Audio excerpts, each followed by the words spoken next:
David and Guillaume got back in touch about making Detroit, I wasn't terribly surprised they decided to make it because the fan response was so intense. So it makes sense that they would choose to do that after the enthusiasm.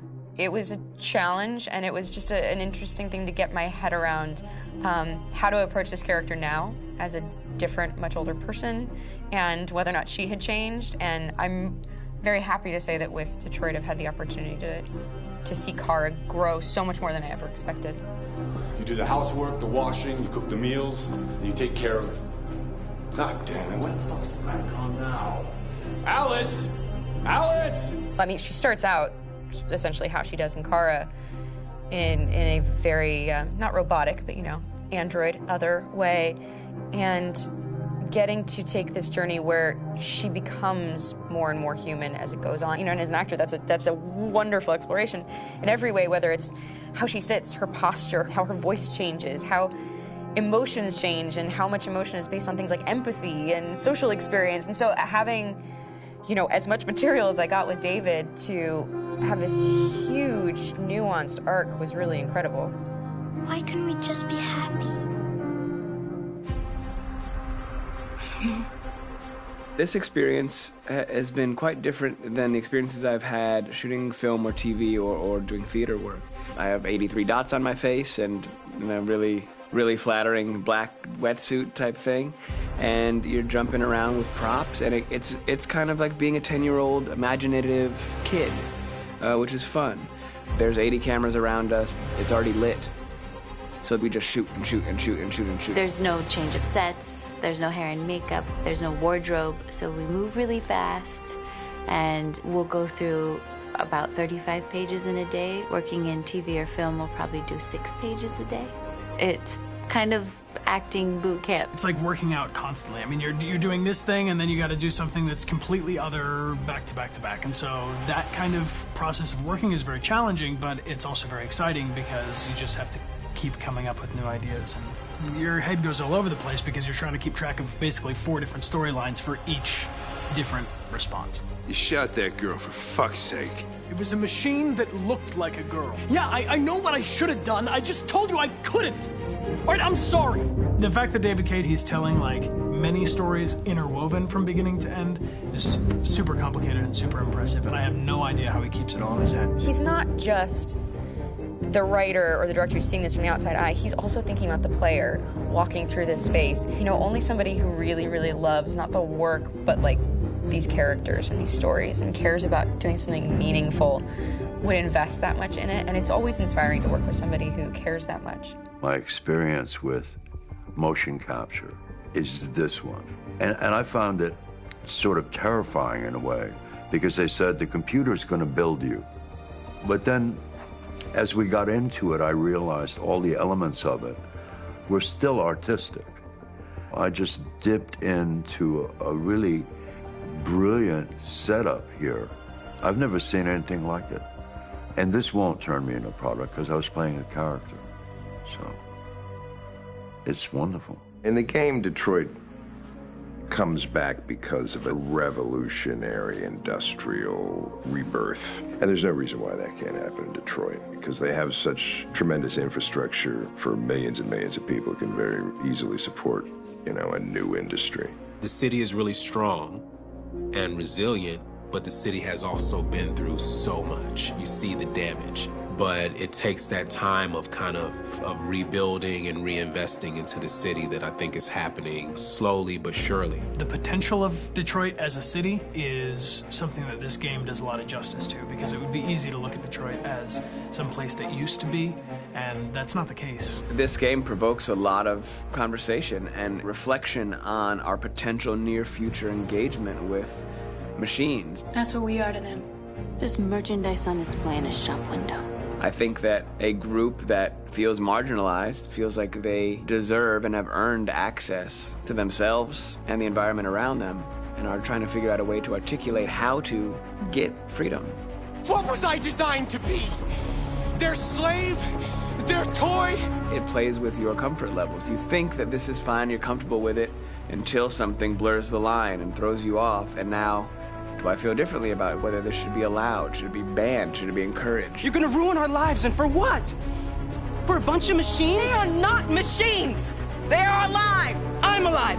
You're alive! They're nothing! There are lots of comparable comparisons to any type of persecution of religion, race, etc., dating way back.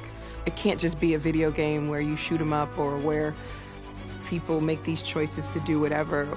I think that's the whole point. You have the choice, and you can either choose to go in one direction with your character or another. And I think that's going to be very telling about the gamer. Very telling. I think there's going to be a really strong reaction to this game, which has such a strong perspective. I'm that much more proud of it now to get to be a part of it because it's important. In this game, you're actively building and designing the character through not just what kind of shield does he have or what color hair does she have, but like their temperament and the way they deal with problems. The different endings to this game are so radically different based off maybe seemingly insignificant choices in the moment, but like life, they all add up. And can't play life again, though.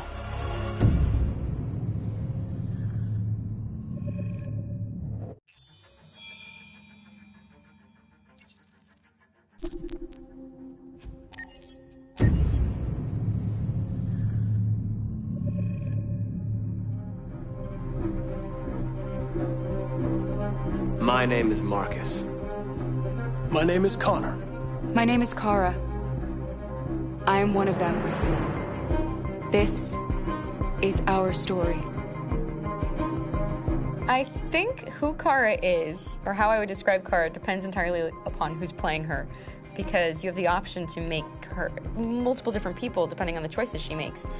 But I think she does start out incredibly naive, incredibly innocent, and kind of hapless. I'm sure we used to be friends before I was reset. Maybe we can be friends again. She's a person who's characterized, I think, by empathy. She's a person who really, she just comes from her heart. You'll never leave me, right? Promise you'll never go. I promise. Kara, please! Are you okay? Are you hurt? Wait a minute. Leave her alone! Kara, leave her alone! The really beautiful thing that I've had the gift to be able to do is to essentially build a person from the ground up, because that's what she's doing throughout the game. And with every experience she has and every person she meets, she's building, first emotions and then the sense of judgment. And it's sort of an exploration of what it is to be a human. Don't worry.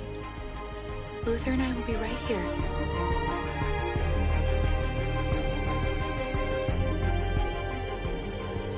David and the creators have painted a really intriguing and engaging picture of a near future where we rely upon androids for a lot of our service class business, the class that serves us, that helps us, that handles our baristas and our drivers and our housemaids. And what is humanity, where we tap into it, how and why we treat each other the way that we do.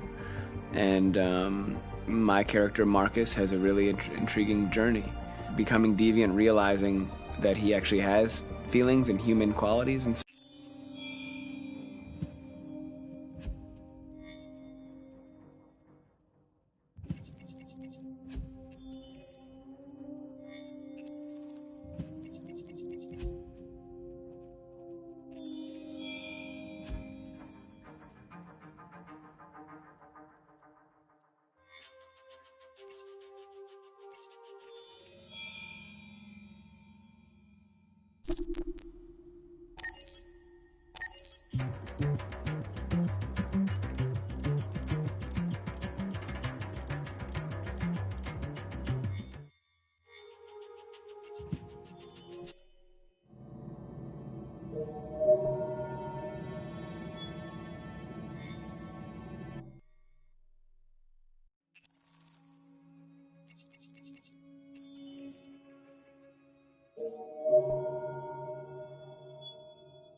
オプションメニューにアクセスします。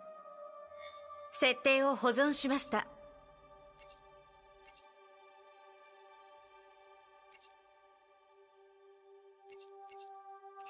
ボーナスメニューにアクセスします。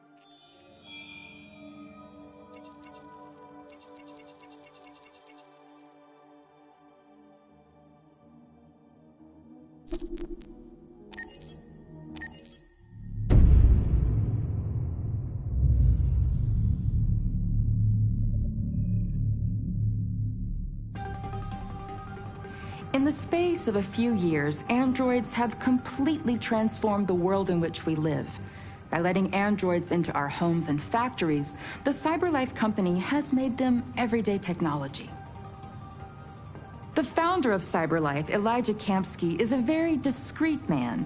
Despite being the CEO of the highest valued company in the world and being voted Man of the Year by Century Magazine, he remains a mystery for most people. That's why we at KNC are so excited to be here as CyberLife opens its doors for the first time. Elijah Kamsky, could you please tell us where we are? Certainly, and welcome. We're currently in CyberLife's production center in Detroit, where all models are designed and manufactured. More than 10,000 androids come off the production line every day. Fascinating. Could you tell us what your goal was when you founded CyberLife? Well, I simply wanted to use technology to carry out all of our most annoying and repetitive tasks, so we'd have more time to enjoy life. I imagine you must have faced many challenges. Yes, there were technical challenges, but the hardest thing was to design an object that we would want to welcome into our homes. We had to imagine a machine in our own image that resembles us in every way, that moves, breathes, blinks like us, but yet is smarter and more capable than any human being. Let me show you around. We're here in Production Unit 4. Could you explain in a few words how the androids are made? Sure, yeah, it's very simple. We use machines to manufacture machines. The removable parts are assembled on a production line, and then we apply a synthetic skin to the whole body. A human operator checks the cognitive abilities with a pre-established protocol, and finally, the android is conditioned and sent out throughout the country. Here's the result. Say something. Hello. I am a RZ400 model. How can I be of service? You can go now.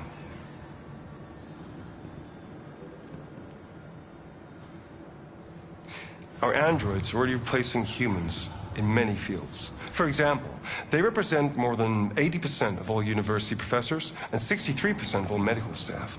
Tomorrow they'll replace our soldiers, and who knows, maybe one day, our leaders, to make the best decisions in humanity's interest. Come on. Replacing humans with machines has led to record unemployment of 28%. What do you think about the situation? Okay. The first steam engines also caused an increase in unemployment. But no one today would imagine turning back the clock. Artificial intelligence makes everyday lives easier. Nothing can stop progress. What's happening here is inevitable. These days, more and more people choose to live with an android rather than another human being. Does this development worry you?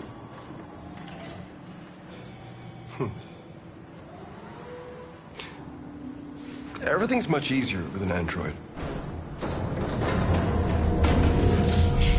They obey your orders without ever complaining. They can cook, discuss philosophy with you, have intimate relationships according to your desires.